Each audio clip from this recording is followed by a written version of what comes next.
My name is Dr. Kate Hurley. I'm the director of the Correct Shelter Medicine program at UC Davis, and I'm studying feline upper respiratory infection. It's important for pet owners to know that one of the reasons that respiratory infection can be common in cats, and one of the strategies for controlling it, is to limit stress for cats. And in thinking about it, like when they take the cat to the vet or it has to go to a boarding kennel, to have a place like a carrier that is the cat's space at home, that it's used to, that's friendly to it, that has bedding, and you give it treats in there sometimes, and it becomes a pleasant place for the cat to be. And then when it has to go away from home, make sure that that carrier goes with the cat, so it has a little home away from home. It goes with it everywhere that it goes. And recognize that when you introduce change to a cat, if they have this herpes virus in their body, it's just like a cold sore in people.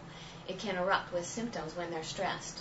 So sometimes you bring a new cat into the home from a shelter, and the cat that's already in the home will get sick. Most commonly, that's not because it got an infection from the other cat, but because its own herpes virus infection that it already had was activated by the stress of introducing a new cat. And so gradually introducing change into cat's environment is another way to help prevent respiratory infection.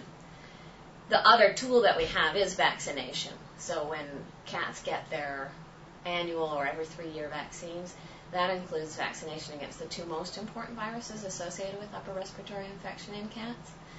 And that's helpful. It can make the signs of respiratory disease less severe in cats, but it can't completely prevent infection with those 2 viruses. Herpes virus and calicivirus is the other one that's common. And so we also need to just prevent exposure to other cats that aren't healthy to the extent possible and maintain their low stress levels in their environment. The other most important thing that cat owners can do to protect their own cats and to protect all cats from upper respiratory infection is to make sure that their cats don't end up in an animal shelter. And if they do end up in an animal shelter, that they can get home as quickly as possible.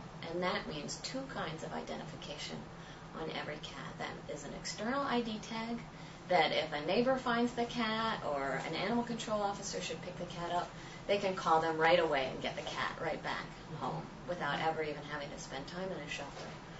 Or, just in case that ID tag gets lost or a natural disaster happens, like a hurricane or an earthquake, where that physical ID tag may not link to the address or the phone number where the person actually is, every cat should have a microchip.